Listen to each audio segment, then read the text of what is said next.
didn't even see Ganon die. He just kind of stands there like, oh. How was I not disappointed when I saw this? Dang it. When I was a kid. You were probably... Bro, you were probably like beating off 3 sheets to the wind as soon as you saw Midna. I guess that reveal... She's gorgeous. Oh, dude, don't even get me started. I was immediately on the internet after that reveal happened. I was like... Tappity. Google image search, Midna human form. Wow. Wow. Well, that's it. Don't judge a book by its like little flying up your ass thing that it does, that the book does. Well, it's kind of weird to imagine too, because she looks so regal and everything at that point, and she's just like, what, say something, you know? But like throughout the whole game, she's kind of been like sort of an ornery prick. Right. She knows what's up. So it's like, because she's immediately like, what, am I too unbelievably hot for you?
supposed to be my console? What did you do to me? I feel I know how to play for champions. I can't believe it's right. No, it was supposed to be my console. What did you do to me? I feel I know how to play for champions. I can't believe it's right. Wait a minute!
So I said, no, it was supposed to be my console. What did you do to me? I killed down, no want to play for champions. I can't believe it's falling.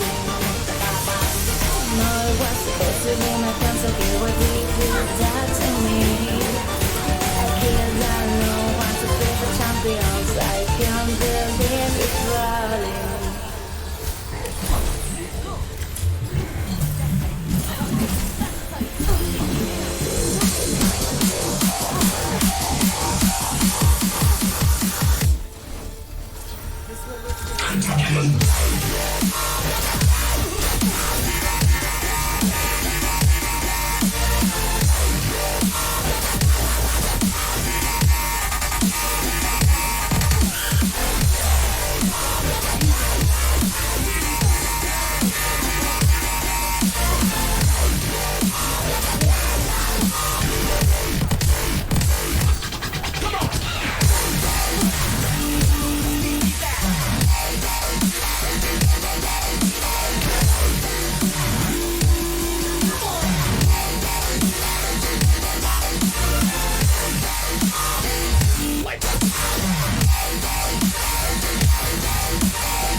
Hey guys, with BlizzCon drawing closer and closer, the hype is building higher and higher, particularly on the classic side of things with the news about the demo and all.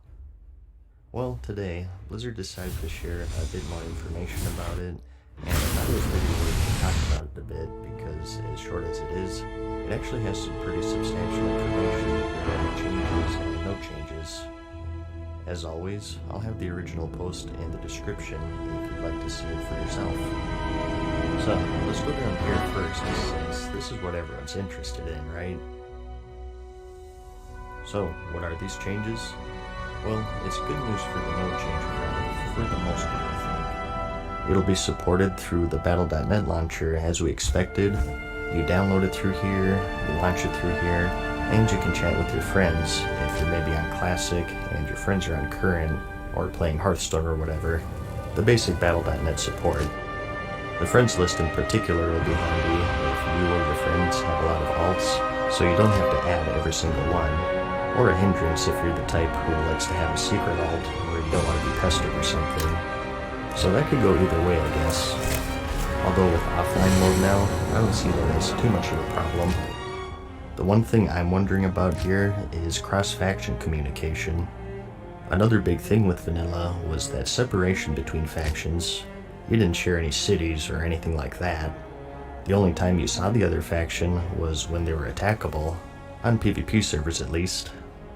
And correct me if I'm wrong here, but I remember that you couldn't even make alts of the opposite faction on PvP servers. So I'm hoping that they maintained some sort of separation even with the Battle.net app. I know anyone can talk to anyone much more easily these days with programs like Discord, but still, I think it shouldn't be facilitated through Blizzard. They also said that there will be support for widescreen, which means it'll support 16:9 instead of being locked to 4:3, which is good. Do people still play on those old box monitors? That would be quite the recreation. Bust out that 50-pound monitor, break out the official strategy guide, and set your TiVo to record the premiere of It's Always Sunny in Philadelphia. Then all you need is that good old 12-hour downtime, ThoughtBot, and the classic forums. Back on subject here though, we have some news on the anti-cheat front. Back then, we didn't have easy reporting with right-clicking players. I guess that was a BC thing maybe, but we're getting that for official classic. So bots, speed hacks, and exploiters beware, because the anti-cheat will be something that they change and keep up to date, I'm sure, along with GM support and whatnot. They also made special note to say that the modern engine will prevent old methods people used to get out of bounds. I'm not sure about this, but are they talking about that old climbing here? I remember that You should talk to Akara too. She seems to be the leader of this camp. sort of stick to the Maybe she can surface. tell you more. So it looks like that might be out, which would prevent the classic cheat where people got behind the Flagro and Warsaw Gulch. They also went on to mention that some of the current accessibility options will be available as well, specifically naming the colorblind mode. I don't think anyone will have a problem with that. And this is key here, they were talking about bringing back the classic icons and removing all mentions of the word heirloom since it didn't appear anywhere else in World of Warcraft Classic. I can't do that here. A lot of people have been speculating and requesting heirloom items to be made available, so the leveling isn't so tough and time consuming. I am a This puts an end to that, which I personally think is a good thing. One of the things that made Classic special was the leveling, so this is huge for me. So big news there. Let's move over to this section though. As most of us guessed, the two zones the demo will feature will be Westfall for the Alliance and the Barrens for the I can't Horde, do that so here. we can get destroyed by Defi's pillagers and search endlessly for Mancrick's wife all over again. The Dead Mines and the Wailing Caverns, however, will be unavailable. This didn't come as a surprise to me. I felt like if any instance was going to be available, they would have mentioned it in the original announcement. They said that the main focus will be questing. Specifically, they said you'll start at level 15 and end at level 19. I sort of think that most of the classes have their basic toolkits all locked. Hunters have their pets, rogues have dual wield, and so on. So, this of course is the starting ones, so you can enjoy looking at those old trees again, either for the actual talents or the art in the background, which I always thought was neat. They also said that you can experiment with professions. I'm not exactly sure how they work if you don't have access to the trainers, but maybe there'll be a temporary NPC or something. They said that you won't be able to leave your zones, so it's not like you can get destroyed or anything, at least from what I gathered. They also said that you can play any class and make as many characters as you want. Since everyone is locked to their zones though, the only PvP they'll have will be dueling. Another big thing they mentioned is that they will be limiting playtime. They're expecting their servers to get slammed, which they will be, I'm sure, so they're going to make it so you'll be locked off after a certain amount of playtime, at which point you'll be locked off for a while. Your character will still be there when you get back. These of course locked in there. This I can see causing some controversy. Personally, I don't mind it as long as it works. If it's a choice between having little playtime or no playtime because the servers keep crashing, I'll definitely take the format. But who knows, the servers might get hit so hard that we'll get the worst of both worlds. So the verdict is still out on that one. Make of that as you will. But overall, it's a very good day for the no change crowd, I think. It seems like that they really get it, and they know what the people want. I think most people want no changes, right? And not only the big stuff like heirlooms, but they even mentioned how the mechanical enemies are immune to some of your abilities.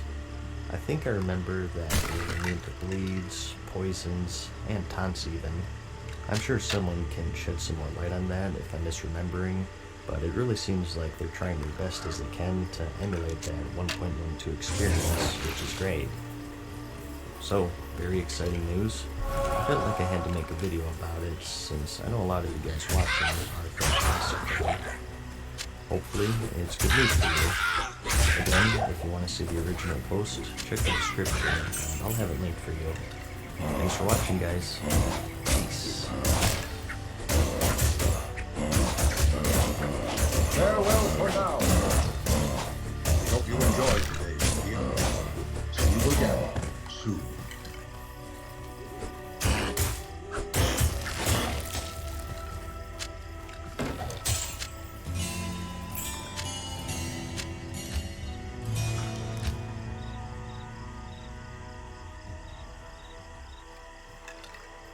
Hey guys, what's up? Mad Season here, back with another video for you. And so it came to As you know, pass that the Classic will be Countess, playable soon. The demo at least. I'm really excited to see how it turns out, and to sort of tide myself over, I guess, I've been reading some old articles about it. Articles from 2001, giving a first look at the game, 2004, right before launch, and even during the game. I thought it would be interesting to comment on it a bit, and make a video about it, so that's what we're doing here today. This one is from the Computer Gaming World magazine, I am overburdened. 208 in November of 2001, so 3 whole years before the eventual release. This is quite big at the time because it's the first actual public look into the game. What will Blizzard do next? It's a question we love to ask, those of us who've become enslaved by their addicting games. So, when Blizzard announced that they were going to reveal their next project this September, the speculation ran rampant as usual, as fanboys and industry dorks alike started guessing at the possibilities. StarCraft 2? No way, they're never making that game. A massively multiplayer Diablo? This is pretty funny because that's actually the speculation for this year's BlizzCon. Personally, I don't see it going down that route, but it's funny to see that even back when people were clamoring for StarCraft 2, they were also looking for a Diablo MMO. Hey, you never know though. A first-person shooter? Dang, this article is actually eerily spot on. It took them like 15 years, but hey, it happened. Well, the answer was finally revealed on September 2nd at ECTS in London, and as usual, everyone was wrong. Coming next from Blizzard is World of Warcraft, a massively multiplayer RPG set in the Warcraft universe. good day.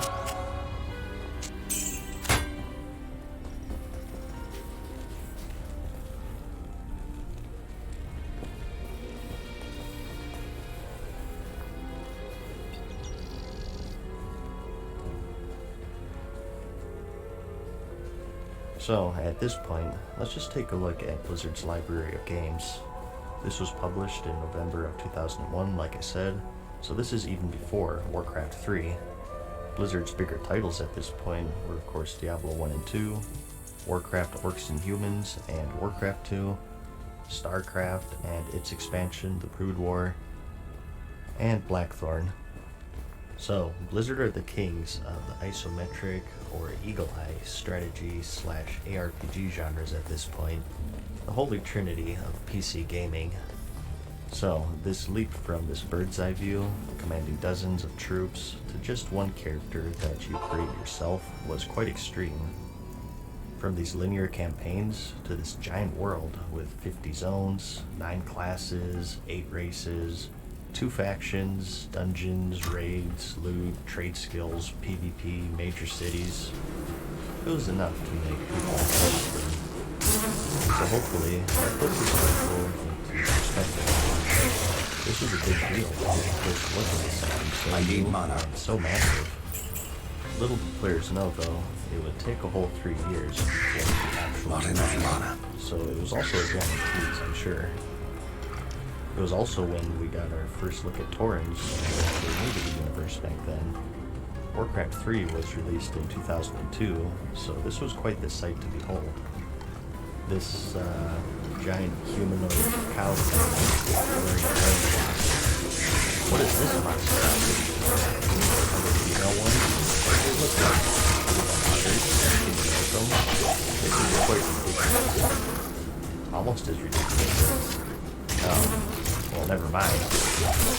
They go on to say, Blizzard have always been frustrated storytellers, particularly in the Warcraft universe. Most of their lore and whatnot is always packed with I need mana. just couldn't fit it into their games.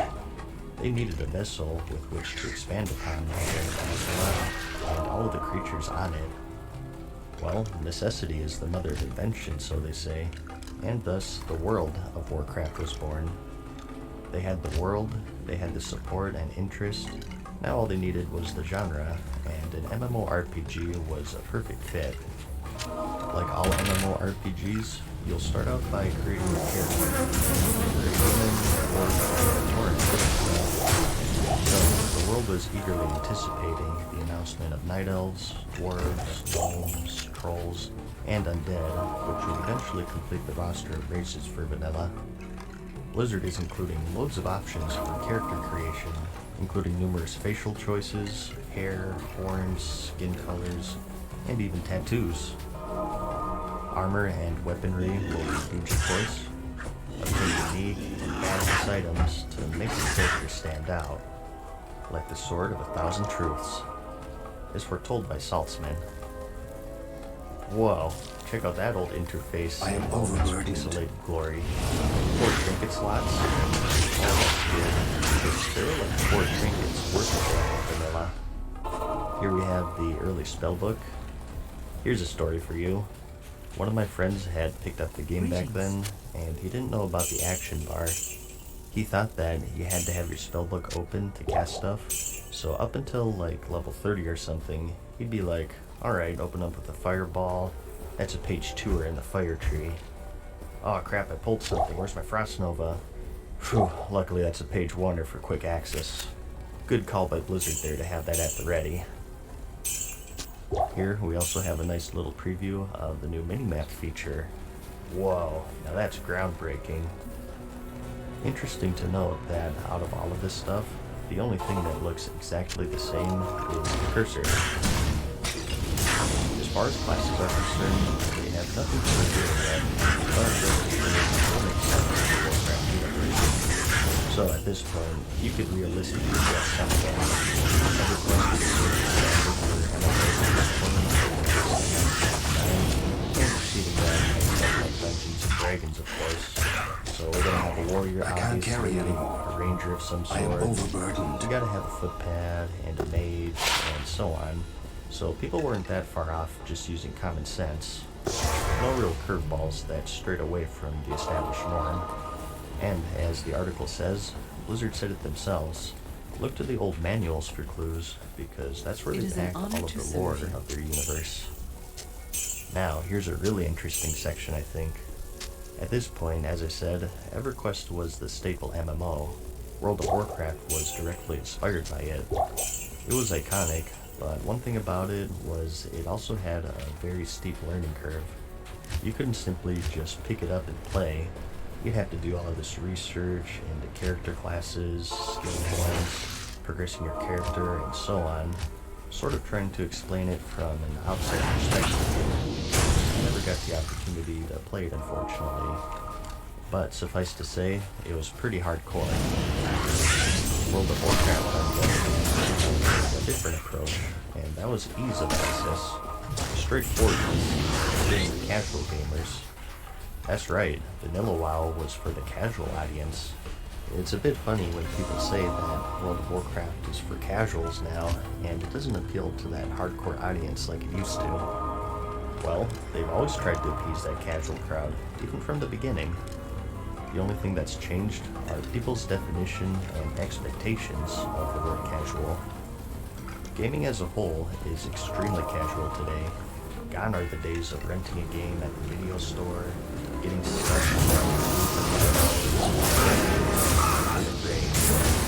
every game or it doesn't new hardcore games like Dark Souls, where there's just one difficulty and it's pretty tough. Not unbeatable by any means, but tougher than your average run-of-the-mill game with checkpoints and variable difficulty settings. The perfect example for this game is LFR mode, normal, heroic, and mythic in World of Warcraft specifically. So, back then, World of Warcraft was extremely casual. You can respect your talents, there's no stat allocating on your character creation before you even know what you're doing. In fact, there's no stat customization at all outside of gearing and talents. And this is a big one, but no XP loss on dying, or things like permanent combat stats. Although I didn't play EverQuest, I did play Star Wars Galaxies, which was another MMO. I got more used to the learning curve than World of Warcraft. If you didn't read the manual, you were actually screwed. They gave you a short description of 6 different classes, some of which weren't even combat oriented, and forced you to allocate your own stats, and literally just threw you into the world to figure out what to do for yourself. There weren't even any quests for you to do. The experience was what you made of it. It was common for people to pick the dancing class, and then go out into the world and try to kill something, get destroyed because surprisingly dancing isn't very effective against monsters, repeat that for a few hours, and then quit because they wanted a fun game, not a torture rack. And it wasn't even just the dancer class, even the combat class were illegal.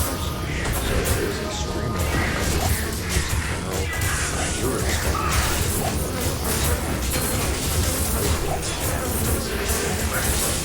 and yeah, I do know that Star Wars Galaxies released in 2003, was 2 years after this article. Not necessarily comparing solely Star Wars Galaxies to World of Warcraft, but just the climate of MMOs in general.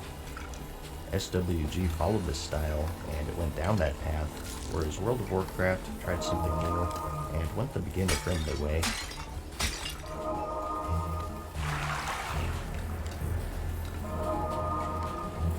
Long ago, the Orcish horde was corrupted by the burning and lured to the world.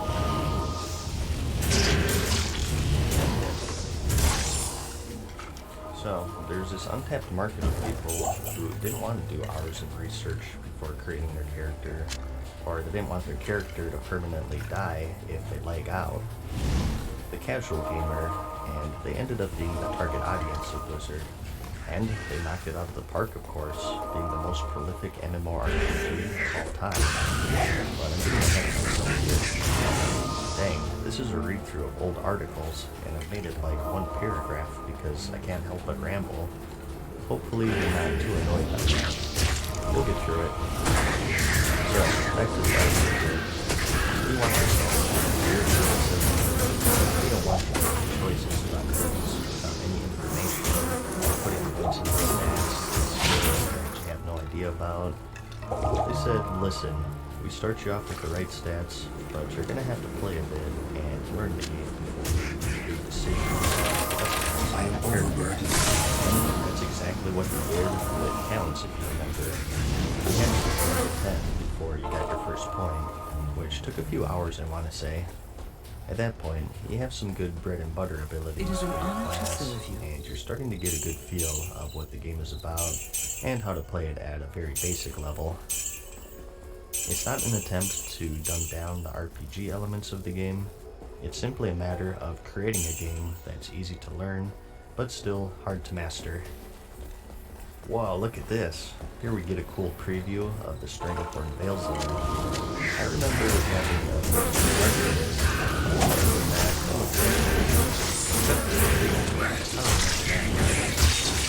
Dang. Hear you? Now that's groundbreaking. Once you create your character, your astronaut, it becomes clear just how serious Blizzard is. Yeah, this was that I'm not too sure how the climate of the game was as far as graphics were concerned. My direct comparison was Star Wars Galaxies, hard to compare. I mean, the terrain looks terrible here, but that was a trade-off because the plants were so massive and open-ended. Here you can see some nice detail on stuff such as armor and weapons though. I remember for me, it was quite the shock to go from this to this. A big upgrade, but still very different. I think a better comparison would be to EverQuest, where it's a clear upgrade, so maybe that's where this article is coming from. I can see that. Putting just raw graphics aside for a moment though, they go on to talk about stuff like variety and the environments to make it really feel like a big and unique world. Again, going back to Star Wars here, these planets were huge like I said, and there were several of them. I'd say that each one is bigger than both Kalimdor and the Eastern Kingdoms combined. Auto-running on your speeder from one corner to the other is at least half a mile, and you are going pretty fast. But again, look at the environment. The different biomes in this game were split up by planets really, instead of World of Warcraft where it's by zones. You'd be in the snowy mountains of Dunmorrow, and right next door is the forest of Loch Modan, and to the south of that is the barren Badlands, filled with NPCs who each have their roles. So I know exactly what they're talking about here. What was a downgrade in size was also a huge improvement in variety and environmental detail. I've been Once and for all researching this proving lengthy that eclipse, it's not the and I size believe that it to be counts, the work it's of how you claw use it. vipers. Find their temple They go on beneath to the say desert that all sands, the and you may NPCs have their find own the source of jobs, this and they curse. don't just stand there waiting for you, which is partly true, I guess. Not long I think ago, for the most one part, of my they are just Viserai sort of waiting comrades, there who I like believe had zombies, died in Tristram, but she did have came some to the guards city. patrolling around. He seemed or quite NPCs insane, so I engaged in dismissed much dialogue of what with he each said. other. However, That was he another was big able deal to back talk then, his way into the Jaren's persistent palace. world. No A one good has seen example him was the since. game that broke new ground I with this fear that was fool the may Elder have found Scrolls something in Morrowind. the palace that led to Whereas his doom. today, it's something that's considered standard. Back then, it was a major feature to have NPCs actually walking around and going about their daily lives. Just another thing to note in the evolution of this World of Warcraft, but just gaming in general, the illusion of this alive and sprawling world behind scripts, commands, and code.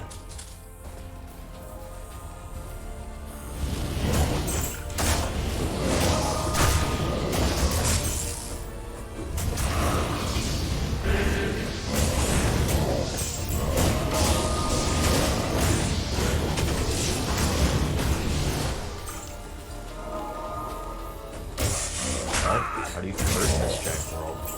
Well, on foot at first, but higher level characters get teleport skills. Alright, I'm gonna have to call Bullcorn on this one too. I don't remember that. The only people who could portal around were mages, and even still, it was just to the major cities. So, if the court stenographer could increment the Bullcorn counter, that'd be great. Another interesting point here though is how you can switch between zones without loading. Again, common today, but back then a luxury. And vital if you're trying to make your world seem alive. That's hard to do if you have to wait through a loading screen between each zone. It makes the game seem much more segmented, which might work for single player games, but not MMOs. So, what exactly are you going to be doing in World of Warcraft? Combat obviously will play a huge role, but it'll be much more fast paced. You won't have to wait an hour to lure out one creature, then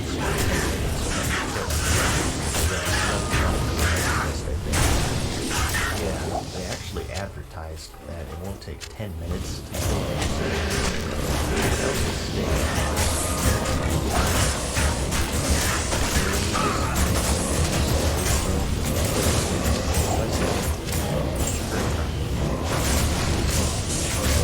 Sorry, I feel like you just can't touch that stuff.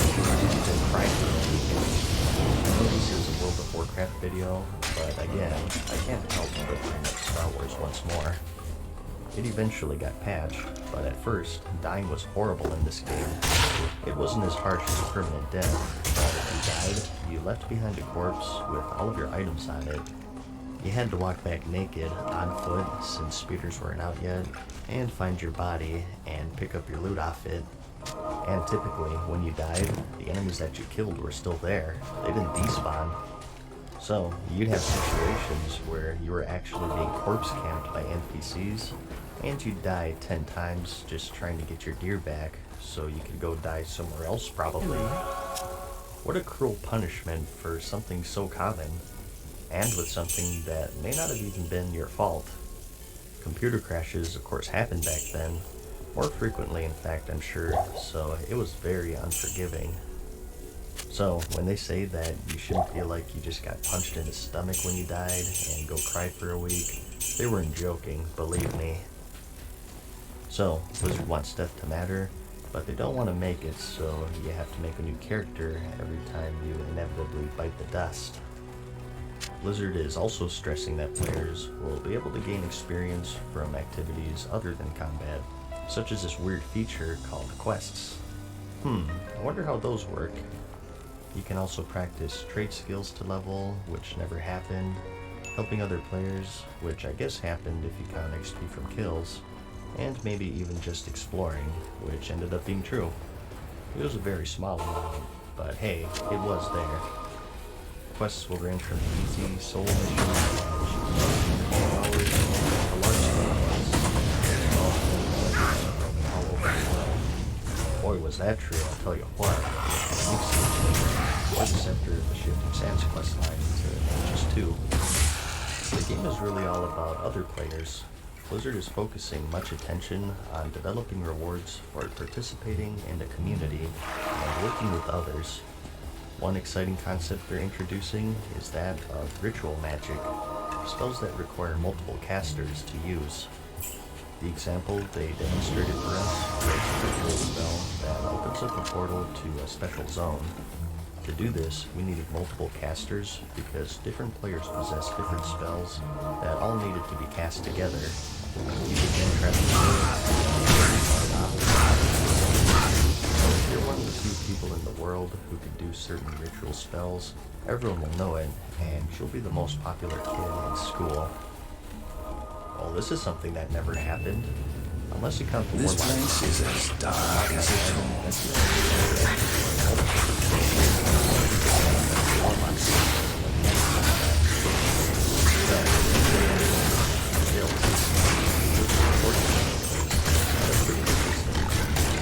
Classic is all about fulfilling Warlocks were the only ones who could CC elementals and demons with Vanish, and their soulstone was quite unique, which made them valuable. Druids were the only one with the battle res, mages were the CC kings, and so on. It doesn't surprise me that they also had this weird ritual spell system.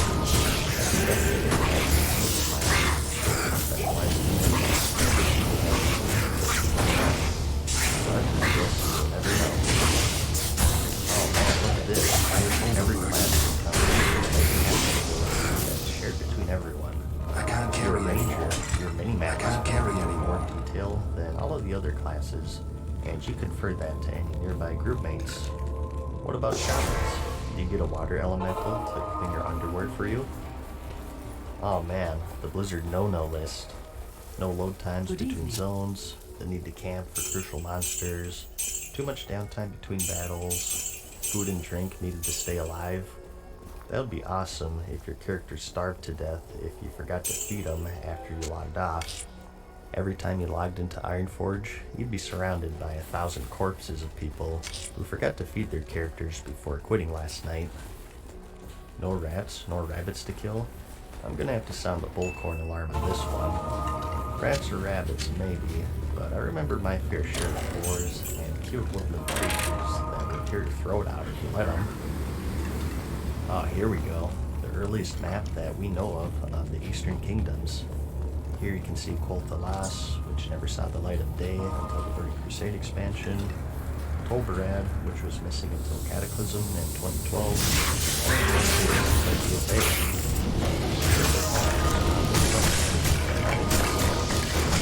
The Blackrock Spider is ever present. So really, only about 60% of these actually made it. That's what this game is all about. And they nailed it. I am This is a overburdened. great screenshot because one of my most memorable moments in the game was when I first entered Ironforge. Just as how this human warrior climbed the Not in mountain, town. so did I on my dwarf, and I entered the capital to see players of every class talking with each other, Blessings to you. crafting, barking, trying to sell stuff to make some gold.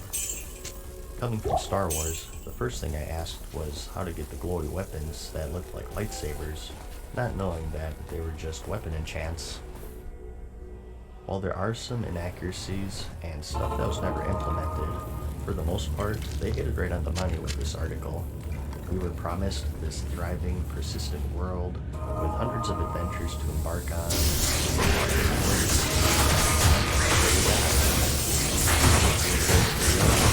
We got some other articles that started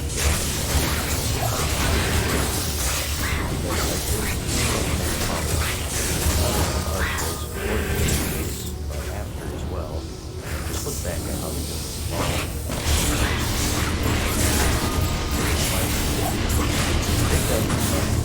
What a pity.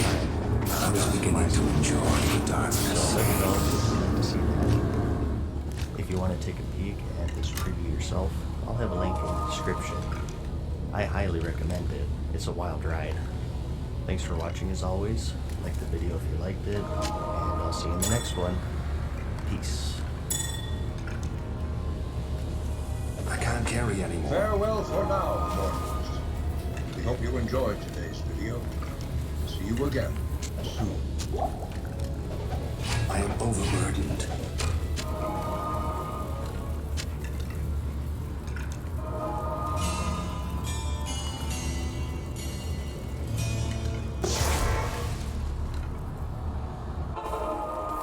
Hey guys, what's up? Mad Season here, back with another video for you.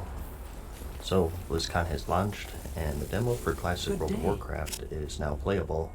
A lot of you guys have gotten some game time in already, so I thought it might be video worthy to show you all the stuff that you can do in it, and what it's looking like so far. Emphasis on the word demo here, so don't take anything as final. Speaking of the final product though, it has been confirmed that Official Classic will launch in the summer of 2019, which is a lot closer than a lot of us thought. It's also been confirmed that you'll have access to it through a subscription fee. Some of you are here, I'm sure, to see exactly what you get, so I'll show you just that.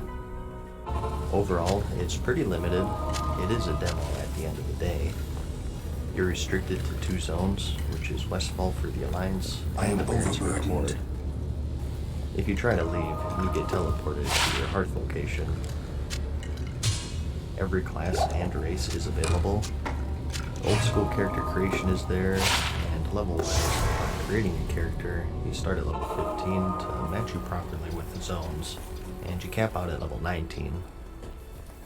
So, kind of a tease there, right before 20, where I know a lot of the classes get their bigger abilities or talents. Speaking of which, the old school talent trees are here in all of their glory, so you can ooh and ah and reminisce at the old school trees that disappeared in the Mists of Pandaria expansion. The next question is, what exactly do you do? Well, pretty much anything for that zone. The quests are all there, you can duel people if you'd like, you can explore the outside of the amulet you mines bear or is the actually the caverns. headpiece of a That's something heraldic to know staff. is that the actual dungeons Yes, aren't available You in the have an demo. uncanny You knack can for sort of finding make rare pretend and runs though, valuable since the artifacts. entrances are of Of course course, guarded you'll by have to use elites. a heraldic cube You can explore to to your combine heart's the content headpiece with the and shaft. visit the old Sentinel Hill, where they're still working on that inn, I've the been old speaking with Lord crossroads, Jaren, defeat old and I Blanchie, sense that he or is search becoming endlessly more and for more Manfred's wife. agitated by something. But remember, You you're should only try to allowed to talk use to him Thoughtbot. again. If he still Professions are won't in the take you into game. his confidence, Any character you make seek to will start prove with a yourself nerd, a bit and they're more. appropriate for your I class. gather that his Warriors respect get for mining you and is blacksmithing, growing. warlocks get alchemy and herbalism, and so on. There's no trouble The among macro people. system has changed over You the years have as done well, well to restore and the demo light to seems our to be world. using the current system. Not trying to get too technical here, but the old system was weaker and stronger in some ways. You could set up some that were borderline botting, and at the same time, you couldn't do stuff like mouse over macros, I believe. Or if you could, it was much more complicated. So, as of the demo, they are using the current macro system. Raid frames are also current. This is what classic raid frames looked like, and this is current. You also have the ability to customize I've it been how you want researching in the the old options records, menu, trying to find the and you location even of Tal have the ready Russia's check tomb. system and Though I features haven't such found as the make tomb everyone itself, assist. I may have a good Another lead thing for I you. wanted to talk about The here great is Vishari sharding. summoner, Basically, Horizon, if you don't built know, his you can arcane be in the same zone as sanctuary someone, somewhere around but due here. to server He limitations was a or powerful trying to keep the spellcaster population and kept controlled or demons as whatever, slaves you won't within see the the other person. sanctuary. They're in a Kept a different close eye instance on of great that events zone. too, such as the You can imprisonment manipulate of this Bale by within Tal inviting or Russia's getting tomb. invited to a group. If you could As find far as I know, Horizon's this can be sanctuary, cross-server I'm sure or even you for would hold people some on the clue same as to the server. tomb's location. This was one of the Though things I doubt that I Horizon wanted is to test still with the alive, demo. you must proceed Here I with have two caution. characters on the There's same no telling server, what could be which is waiting BlizzCon inside. Demo 1. I go to When the I mailbox spoke of in this with Sentinel Lord Hill, Jaren, and he asked that my I warrior send is you not to be seen. Perhaps he knows Here you of a can see secret entrance as I of the drag my light. window around. However, if I invite my own Good character day. to my party and then accept that invite, there he is. So, sharding is a thing with the demo. A lot of you know my opinion on cross-server and phasing and sharding in general. I think it ultimately destroys the community aspect of the game, which was one of the main reasons to play vanilla. I think it should be you go to a zone and you see all the people in that zone from your server. That's it. In my opinion, it has no place in classic World of Warcraft. Now, the demo doesn't have cross-realm, so don't get that mixed up. This is still people from your server, but just different instances within that server. Excellent. It's You something I have was a hoping that we Horodric could just staff. chalk up to it being a Carry demo it once with you more, into Tal but they Russia's did release a tomb. response to this, Find within and the as they tomb said, the chamber we do whose believe floor that is some inset form of with the circle sharding of may be 7 helpful, symbols. especially in the Place early the days. staff into the receptacle you find there. That will open the So, secret passage make of all into this as Tal you will. Russia's burial Personally, chamber. I'm still digesting But it, I guess, be so I'll leave my prepared for a opinion out of fight. it for now for the most You'll part. likely have to kill I think it's Tal far from Russia finished. to destroy I mean, if you Bale. type /LFR, it brings up the dungeon finder. It's not in the interface though, so this just tells me that they have a long way to go, and you can't take it as a final product by any means. I mean, come on, they even have scenarios listed here for corn's sakes. But, we'll see, I guess. I might make a follow-up video once I've had a few days to mull over it. Again, at the end of the day, it's a demo of 2 zones, so I'm not going to sing its praises, nor call for people's heads. Good day. They said Stay that out the of demo trouble. is available until November 8th When the troubles at began 10 a.m. here, PST, I allowed the so terrified just harem under a week guilds to of join uptime. me within the safety They of the did say, palace. however, that All it's was not fine final, until and they one may end night. up extending it, Screams which I echoed imagine up they the will stairwells if from there's the enough harem. demand for it. My guards arrived to find the But poor that's about girls all I being got for you. slaughtered Just by a wanted to make a merciless quick video band for of you hell's guys, showing spawned you demons. exactly what you get My and brave how it's guardsmen looking so tried to far. push the demons back We do have the into the classic panel mysterious tomorrow, rift from which so they hopefully came. we'll get a better idea of their Ever plans since, to my see men how they're have fought a building off losing of this battle. demo. I might Demons have possibly continued make to more pour videos through the related rift to into it the if I palace. think they're major enough. Ultimately, we'll see. I hired Graves If you and have his any mercenaries requests, to help let me protect know. the rest of my fair I hope city. you found the video helpful. Like it Drognin if you liked believes it, that the arcane and I'll see you in the sanctuary next one. lies buried underneath this Peace. palace, since Lutgalain occupies the site of an ancient Vizhari fortress. Farewell My for now, palace is open mortals. to you now. We Take hope you care. enjoyed today's video. I have See heard you of your again many deeds soon. of skill and bravery. I feel I can trust you with something I have been hesitant to speak of. Drognin and I have concluded that the Dark Wanderer who passed through here recently was Diablo himself. Drognin believes that Diablo is searching the desert for the secret Hey tomb guys, where the what's up? great Matt Season Horodric... here, back with another Stay out video of for you. trouble. BlizzCon has officially Please state your concluded, business. and I'm catching up on Greetings, videos honored here. traveler. In this one, To any I who want aid to me go in the over defense some of classic Lutgalain, news. I pledge... We had a When the classic troubles panel, began here, an official I blue allowed the- post, and some It is information well from known the that there are Q&A. 7 great Horodric I wanted to tombs cover it in hidden its beneath entirety and give you the Portrayed footnotes in magic. and just talk about it in general for a bit. Highlights are progressive content releases, details on changes or no changes, sharding, and more. I have heard of your many deeds The of first skill thing I and wanted to bravery. cover is just how I they're feel I creating can trust you classic. with something I have Those who been played the demo hesitant to would know speak of. that they are using the modern code. Drognin and I have They concluded had data that the Dark from Wanderer who 1.12, passed through art here from recently was 1.12, Diablo himself. and even the code. They liked everything but the latter, because with it also come all of the old bugs, exploits, hacks, and so on. things that people would surely exploit since it's 12 years old at this point. So, instead of that old code, they decided to go with modern, and from there just sort of pick and choose what to correct and how to correct it. This would be stuff like spell training, spell ranks, weapon skills, debuff limits, and so on. They actually go into a lot more detail with this, but I just wanted to give you the footnotes here and get into the meat of it for you. All of this is to say, no, the game isn't going to be 100% 2006 Classic World of Warcraft. There will be very small differences here and there, but know that it isn't stopping them from reach that 100%, or at least 99%, as always. They go on to say that that's their #1 primary goal.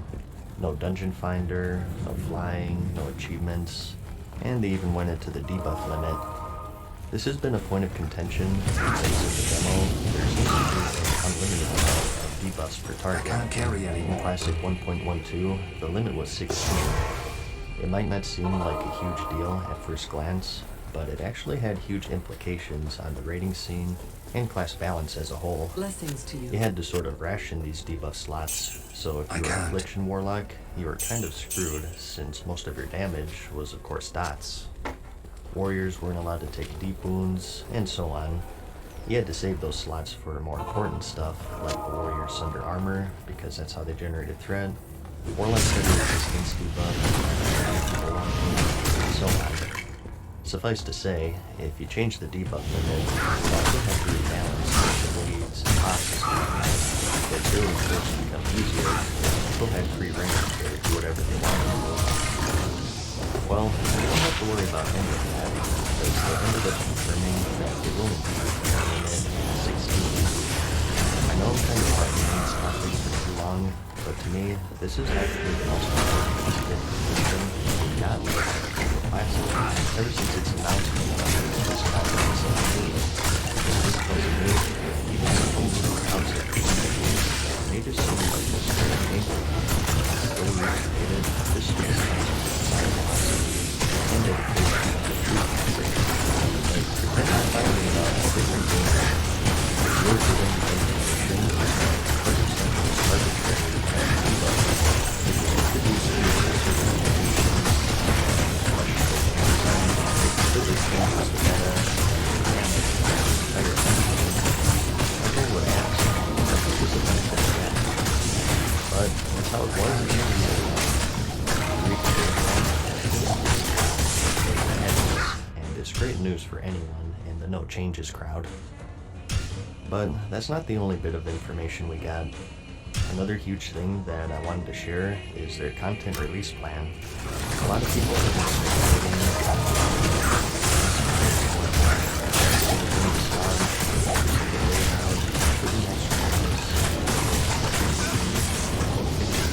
month or two, or will they release the whole time to mimic the actual game as it was from 04 to 07?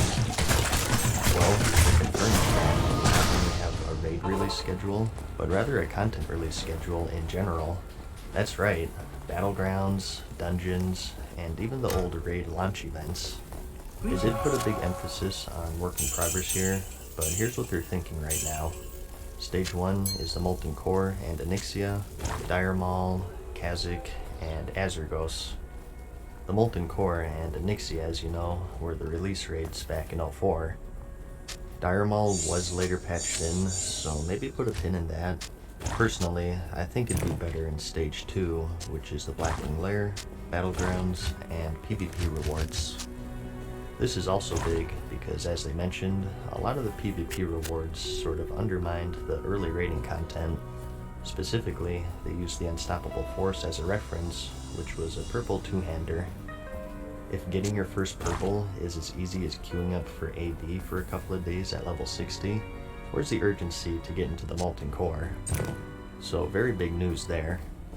I guess that it also sort of confirms a rank 14 grind maybe. I don't want to speak too much about that, but they did mention it briefly, and if it wasn't in the game, I feel like we would have heard about it by now. So make of that as you will. Stage 3 is Encourage, including the opening event, Tier 0.5 armor, which is the purple reskins of the Tier 0 dungeon armor, Silithus content, because remember Silithus was unfinished at launch, and the Dragons of Nightmare outdoor raid bosses. And lastly, for Stage 4, we have the final raid, Nexramus, complete with the Scourge invasion. So, forgive me for overusing this word, but this is huge right here. It's just their dedication to recreating that authentic experience. As far as I know, people were just asking for progressive raid releases, so to go above and beyond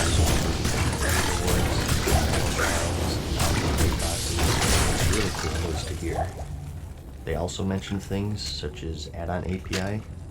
They said that the old system, with the right knowledge, allowed some add-ons that were really borderline botting, and at the same time, they're not entirely satisfied with their modern system because it would allow players to circumvent certain aspects of Classic. They did say that they are still working on it, and they're looking to find a middle ground where it's an authentic Classic experience, but at the same time, you can't basically bot your way to 60, nor automate your rotations or anything like that. And lastly, the other piece of news that I wanted to talk about is sharding. As some of you know, it was found that sharding is in the demo. Basically, for those who don't know, there are different instances of each zone. Even if you're on the same server, you won't necessarily see everyone. Say you're in Westfall 3, the other person is in Westfall 4. You can only see them. I think this makes sense with cross-runs on the server, which by the way was confirmed not to be classic. There's differences in server, of course, but also for us to not be comparing each other and skills. In general, just watching them experience server identity. The community is one of the biggest, not the biggest aspects of classical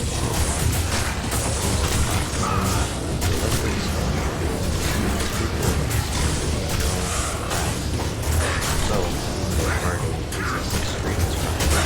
It is so it's with magic. It's up to someone else's card. Or hey, Kazik but wait, I don't see. Or even, well, we just killed Kazik, so let's shard hop to see if he's up in another instance and just farm purples all day. You get the gist by now. They did address this in the panel and the Q&A. They said that, yes, sharding is in the demo, but it's mainly there because they stability, allowing people to actually reflecting or not. They felt the need to have it impression but said this is as well. It's not the same, considering they had the classic launch for the same reason. However, it's not something that they plan on keeping long term because they do understand just how much of a negative effect it has on the community. The first few weeks, everybody was starting there in a time-limited way to solve the initial launch day load problems, while making sure that in the long run, as server communities solidify, the healthy population as things. So, assuming that they hold true to this, then okay, maybe the starting zones for the first couple of weeks and short, and then once the population solidifies, they take it out. I think that most people will be fine with this. Personally, I'm sort of begrudgingly fine with it, to be honest. I understand where it's coming from, I do. Of course we want a nice launch experience. Of course we want the servers to be as stable as possible.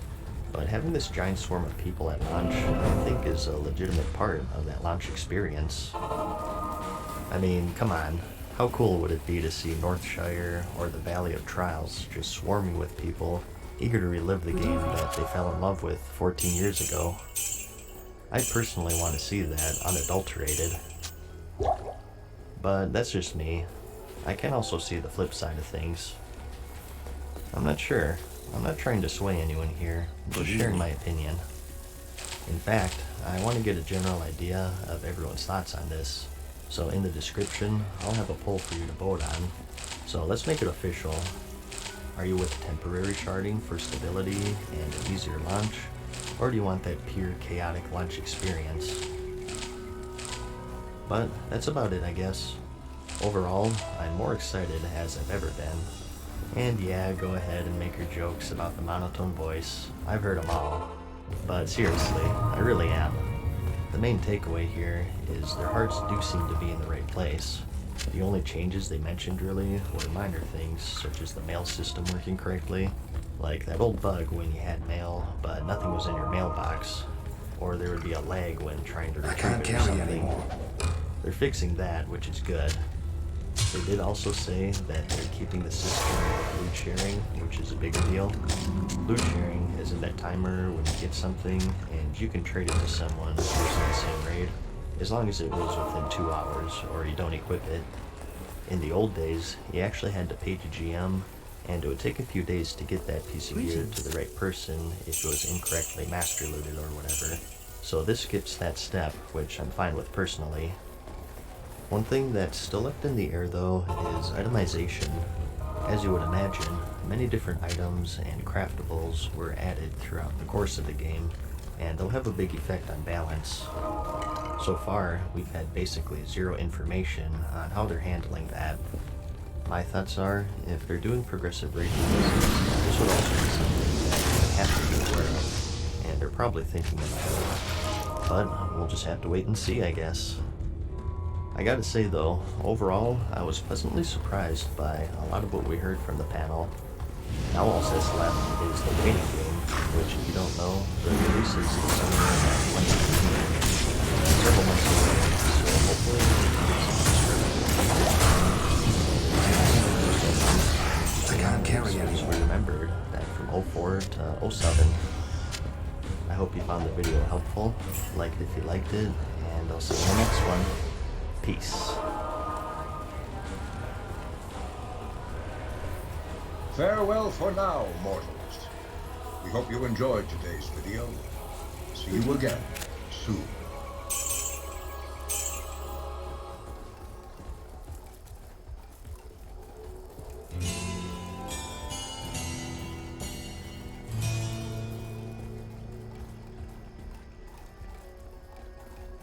Hey guys, what's up? Mad Season here, back with another video for you. So, I've been playing the classic demo quite a bit. Here I am on my level 19 warrior. In this video, I wanted to share my thoughts on classic in general, the demo itself, all of the announcements that we got with BlizzCon, the direction of the game, and the shoot the breeze. For the most part, I'll just be showing the headline here, so please also excuse the laziness. I usually like to edit more, but I figured it would be cooler to actually see the gameplay. I wanted to wait a few days to let it all set in, which I'm glad I did. I don't know if you guys have been following Classic and the community surrounding it, but it's been a roller coaster for the past few weeks. The hype was at critical mass, then the demo came out, some people played it for 5 minutes and quickly sang its praises, and others wrote it off as a failed experiment. Wasting of time, everyone freaked out at the unlimited debuffs, which I'll go into a bit. Oh my god, type/LFR, the dungeon finder comes up. Oh my god, the smell of my farts are 2% different. Good game, Activision. I personally found it quite entertaining, and I was thinking some popcorn in the meantime while making my own opinion of things. So, what is my opinion so far? Well, pretty good. It's not perfect. As you may know, I'm part of the crowd that wants as little changes as possible, while still being realistic about it. But I don't care about the rarity is on. Not just that, just the rarity. Really minor things like that don't bother me, and really the only major thing I've noticed so far would be sharding, which we'll discuss in a bit. But as for the actual gameplay, I think it's pretty close to what I remember. Not exactly, pretty close. The best way to explain is just go over what they said in their panel. That's the fact that they're using a modern engine, and I do feel like it is noticeable. They're using the old 1.12 art assets and the old 1.12 data, but the source code is modern because the old 1.12 code still had all the bugs and exploits and hacks and whatnot that would surely be abused had they used that as well. Plus, throwing away 11 years of optimizations isn't the best practice in terms of game design. It's hard to describe, but if I had to sum it up, more responsive control, the movement seems different, and the can't put that finger on the exact reason. People have said that it has to do with the field of view. Because it's wider, it just looks like you're going faster, but you're really not. I think that, combined with it may be where this different feel is coming from.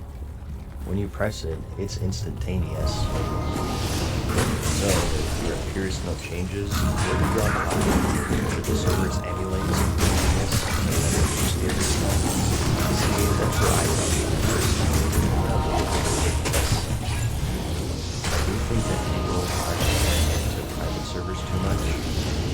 Remember, the real classic World of Warcraft was 04 to 07. Private servers at this point have been out for much longer, but that doesn't make them the staple and how we should be comparing the demo. Real Classic was Real Classic, not these servers where if you /sit, you can proc spell effects, or the ability damage is off, or raid bosses reset whenever the server goes down. Something I can 100% say for sure though, is that the regeneration is off. This was something I noticed immediately actually. After exiting combat, your health shoots up at lightning speed compared to how it was in Classic. Now, I can't find any information on this, but I do know that at some point to help newer players, Blizzard buffed health and mana regeneration for everyone under level 6 or so. Newer players were having trouble making it out of the starter zones, so they tried to make it easier on them, but I just don't recall when this happened. Even so though, I'm 99% sure it was only for players under level 6 or so like I said, maybe level 10, certainly not all the way up to level 15. Let's just say that as a warrior, you'd always have to carry stacks and stacks of food, because you'd pretty much need one after every single battle. In total, from 15 to 19, I ate maybe 40-ish times, because I was just able to go from mob to mob with that super health regeneration. So this is definitely different. This is I chalk it up fantastic. to it just being I wish I had time to study this I think it's bizarre something they're dimension. getting plenty of feedback on, because it's the first thing you'll notice if you play Classic back then. Didn't notice much. I know that there are very specific things. I noticed that even though we I'll just chalk it up. I think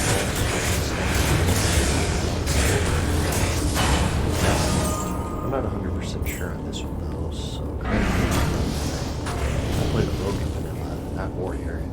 I made a warrior in the demo to gauge the difficulty, since they were probably the toughest level, and boy does that still hold true. If you pulled in the tier, that's all I gotta say.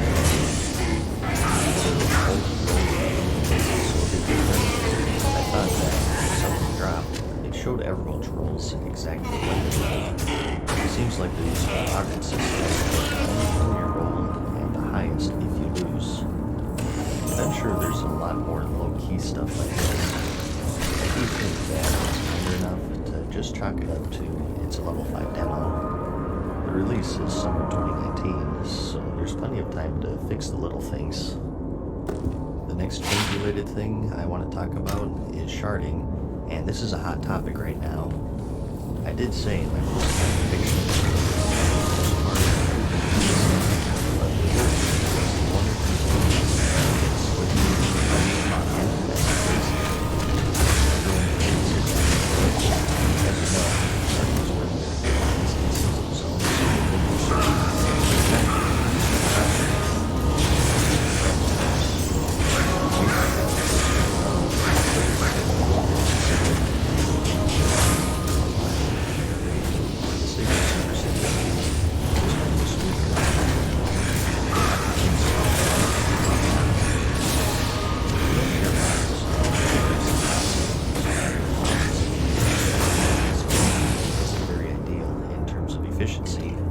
So that's their thought process. I actually made a poll for this in another video to gather everyone's thoughts. was. And here's how it turned out. It slid right down the middle pretty much, which I didn't expect. I thought then it was going to be more of a 70-30 deal, honestly. So this was very interesting to see. And I think fairly accurate since it's a sample size of nearly 10,000 at the time that this video was made. If you'd like to add your vote, I'll have a link in the description. You know my thoughts on it if you saw a couple videos back. I'm personally part of the no sharding camp, although I totally do see the argument for sharding as well. The main reason why I'm part of that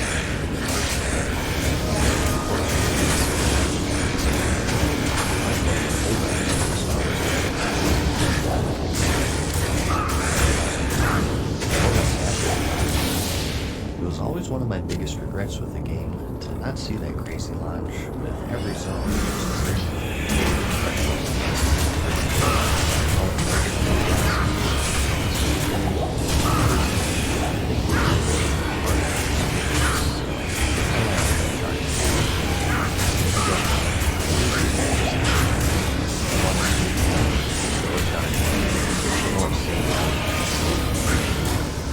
So, I don't know. At the end of the day, it's not a deal breaker for me. I'm not going to go chasing this free history. Something that's going to be a non-issue in a couple of weeks. That's just me. There's no way I can not over it. A lot of people do it on the crazy stuff and I'm praying. But I think it's not that much of a decision. I don't care about it thousands of years.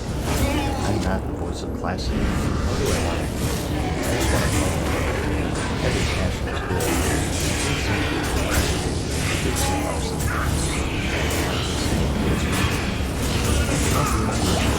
I got a pretty good idea of this, but I'm starting to create myself a personal insights together. I think there's a lot more than counts.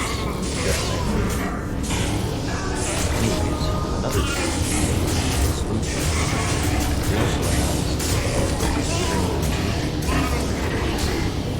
trying to be secure to a party or raid member within 2 hours if it was looted to you by accident or first. Back then, we actually had to put on the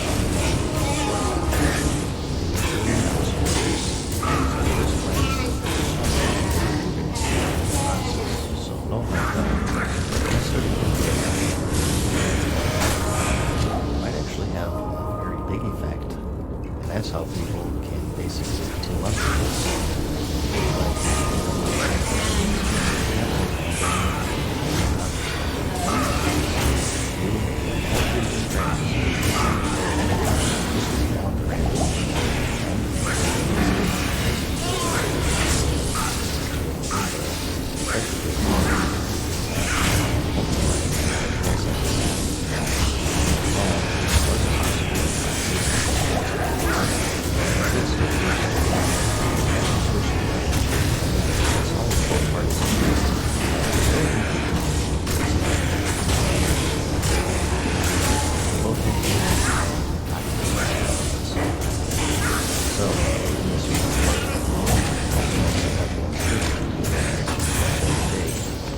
I even consider it bigger than sharding because with that, as I said, it would just be a temporary thing at launch.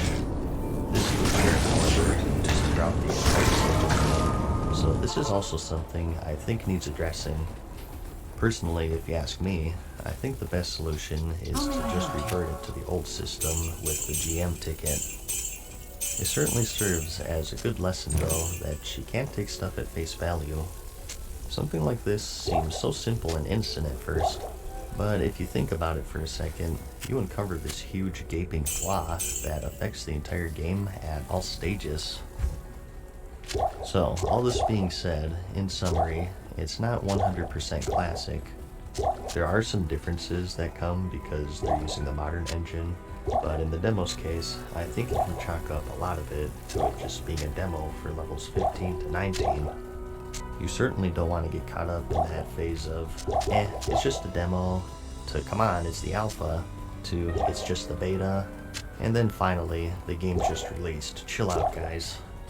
Saying it's just a demo doesn't mean that you don't report bugs and don't get feedback.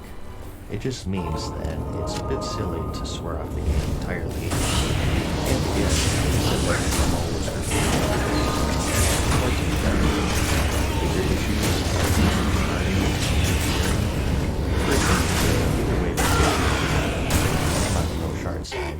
But the latter, I think, is more critical that they have to address, so we don't see these scenarios where people get cheated on a loot because they don't bring any friends. I do think that their hearts are in the right place though, and I'm feeling really confident after that classic panel and Q&A. The decisions they made were sound to me, and it seems like they understand just what made Classic special. I said this in another video, but the most telling thing for me was that they confirmed the 16 debuff limit, formerly 8 until patch 1.7. Like I mentioned earlier, people noticed that there were limited debuffs in the demo, and they did later say in a panel that the 16 debuff limit was made for server stability, and it had such a huge effect on the endgame since you had to ration them. It's for such an arbitrary and unrelated reason, and it changed the whole rating composition of the Ultima. But even still, that's how it was, so that's how it'll be for official Classic, they said. If they're willing to replicate shoddy design like that for the sake of accuracy, it tells me a lot of just how dedicated they are to recreating an authentic experience. Another thing I wanted to talk about here is the release schedule, which was also shared in the panel. Let's just go over it here really quickly. Stage 1 is the Molten Core, Onyxia, Fireball, Chasm, and Stage 2 is Metal Man, Stage 3 is I need Tier 5 armor, Silithus content, and Green Dragon. And Stage 4, as you'd expect, is Extramus, the Scourge Invasion. I think this is a good start. I mean, you could break it down to both stages if you wanted to. It would be a little change, but it seems like they're just split between 4. I think maybe going for 6 to 8 stages would be a good middle ground. That way, you could throw in Dire Maul, Kha'Zix, and Azurgos into their own stage, since they were all 1.3.0. There are also some details I was wondering about. For the Molten Core, I assume that they mean the revamped Molten Core, right? At first, it dropped both Tier 1 and Tier 2, and they later took out Tier 2 with the exception of Ragnaros, and saved it for the Blackwing Lair. So when they say the Molten Core here, I'm assuming it's the adjusted loot version, which I think should just be the launch version personally. I mean, like I said, you can break it down into 100 different changes. What about the old Tier 2 models? Should those be the original at first, and then they're changed later? There's enough time to do whatever they want. Personally, I'm not sweating the little stuff like that, and there is a downside to be had with having 40 stages packed full of all these random things that change